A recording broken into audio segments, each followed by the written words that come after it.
Hello everyone and welcome back. It's Meatdept here. I'm so glad you could join me for another video today, guys. I'm back in Sword Warriors as you see, and the game has received a little baby mini update today, 2.43. So basically what this thing does, it gives us, it says +1 new free hero. So we're going to explain exactly where to find that, what that means, and the memoirs of events have changed. So it's not going to be the same original Skibidi event, I believe, that we had before. So you'll notice the demon invasion event is gone. There's no more NPC here to turn in your eye tokens, which is still on the UI, so just keep that in mind.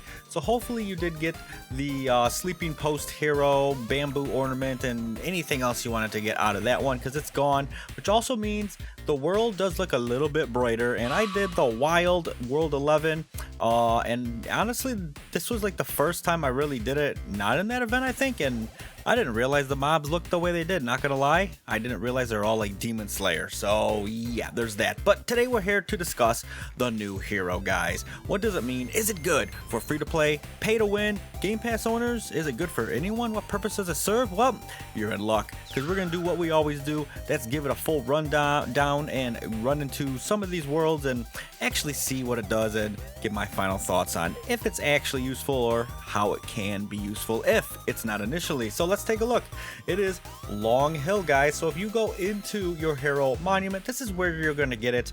Technically it's not a free hero. It does require you to summon it. For example, if I click on my Elven Ranger, I could summon it, but if you don't have a hero point, you're not going to be able to summon it.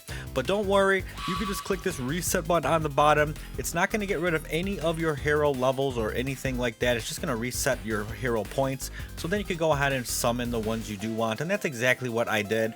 I basically reset and I summoned every single one except for Elven Ranger. I used that point for Longhill, and I took her for a little test drive earlier to get her up to level 28. So this is what she does. Dragon Bloodline. Longhill transformed into a dragon and attacked enemies with flames to master for 15 seconds, dealing 83% of master's attack damage with a 40-second cooldown. So basically I think what that means is she's going to turn into a dragon and attack enemies with fire for 15 seconds. She'll stay up, and she's only going to deal 83% of your attack damage, so not even your full attack damage, but it's probably a ticking sort of damage, I'm not quite sure. But then it's a 40-second cooldown, so yeah, it's going to take a while for that to come back up. But she does give you an attack equip bonus and an own equip or an own bonus of health if you do have any ornaments that you could put on her to give her some of that juicy health, like this one for example, counter armor. If you put it on the hero, it's gonna double the own bonus by putting that on. But I have this on my paladin right now, so I'm just not going to put anything on her. So let's go ahead and bust her out right here by clicking equip, and let's take a look at Longhill. So there she is. She definitely reminds me of a ruby dragon of some sort. Obviously, look at her. I have all my graphics, I believe, set up so we could actually get a good look, high quality and all that stuff. So that's what she looks like right there. It's a pretty decent model. I mean, nothing crazy. So in traditional fashion, let's just go into the first zone right here, and let's just let her do all of the legwork and see against these easy mobs just what the actual ability looks like and all that stuff before we get going. Also, I don't really have any upgrade points put in right now, so we're gonna do that as well. So there it is.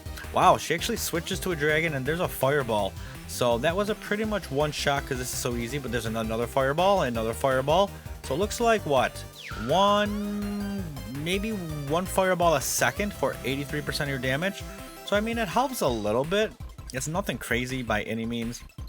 I do appreciate it does look cool, and like the whole idea you got to remember in this game is there's gonna be good heroes, okay heroes, and situational ones, and just downright bad ones, right? But at the end of the day, what really matters is that the heroes at least do give you the own bonus. So leveling them up does have a use. You put the ornament on them and you're going to get more stats overall. So look at it that way. When a new hero does come out in Sword Warriors, guys, it is going to serve the purpose of just improving your overall stats at the very least, right? So even if you're not going to use half of these things on your actual team, well, you can level it up if you have an ornament to put on them, which I don't for a lot of these actually. It would give me more stats. My stats are kind of okay. they're not that great because I'm missing out on a lot of ornaments and heroes from when I stopped playing for so long. But I'm back now, so just keep that in mind, guys. A part of the review of these is the overall usefulness, so I think it actually looks cool. I mean, the ability looks pretty cool, so we're gonna bump our stats up. We're just gonna go 100.8 because I don't want to min-max that too hard, and we'll go the rest into full attack. So now I do, what is that, 209 million damage with my crit right now. So we're gonna see what she does, and by going into the wild, let's go all the way to the new zone right here, and we're gonna jump into this bad boy. We're still not gonna attack or anything. We're gonna see what she actually does. 83% of my damage is 83% of my 209 million. If that was the case, then it's probably going to be roughly, what, 160 million or something she should be doing. So let's see. It's, okay, so she does crit for 156 I saw there. But overall, she's doing, wow, that's not a lot of damage at all there. I don't even know what that is. Is that 38 million? Yeah. So she's doing 38 million on a regular attack, and I'm about to die here, and I already fallen down on wave 121. So it's not that great, to be quite honest with you. And I have a gem bag on right now, actually, because I was farming some good old-fashioned gems, guys, for an opening coming up here soon. So let's go ahead and take a look at her again. We're going to go up to 521, and yeah, it's not that crazy.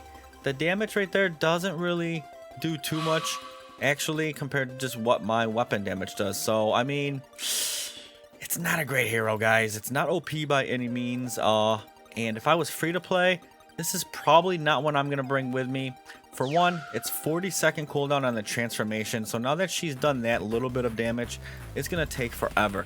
So unless you're actually just trying to progress any way possible, you kill the first pack, you get through, and you regen your HP, reset your stats, and all those tricks that we taught you in the past, and you wait for her to start back up, it just doesn't seem like it's that time efficient to actually use this hero, guys.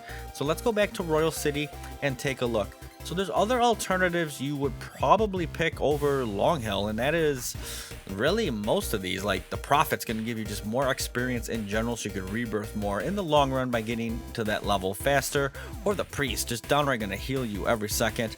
Or if you want a little bit of attack, at least the Swordsman consistently attacks, doing 45% of your damage over and over and over and over and over again, right? It's not a 40-second cooldown to do double that damage for 15 seconds. So it's kind of silly. The Archmage obviously lets you skip. The Rogue not only attacks but increases your gems. The Night Hunter's a favorite, I think, for free-to-play players. Usually because once you get the mobs 20%, she's just going to delete them, dude. And it's awesome. Except for the boss, it doesn't do that. So there's a lot of good alternatives where Longhill I don't think is going to be on a high tier list to actually use. But you know what? If you have an ornament laying around and you can increase your health, that's never a bad thing at all, so keep that in mind. It's nice to have it. So that's pretty much it for her and the hero. Just to shoot over to the memoirs of events, everything is the same as far as rewards go, I guess. There's a lot I need to actually still get from the events I did miss, but it does look like when you go in here, it's a, wow, 14-second, okay, timer. It is the, what is it, the one with the waves. We can set up the tower defense one, I guess, kinda, sorta. It's kinda takes a while to do it, but it's not hard at this point with stats. So with this one right here, it's actually kinda nice seeing it again, to be quite honest with you. It was nice seeing this back in the day. So there she is. She's chucking fireballs and actually taking out these guys. So I mean, it's kinda helpful.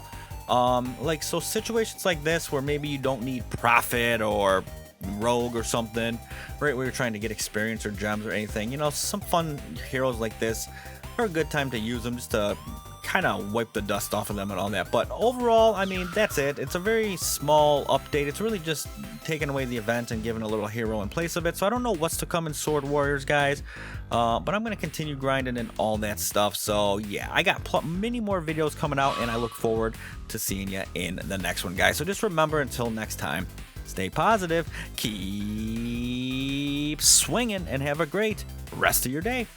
Bye-bye.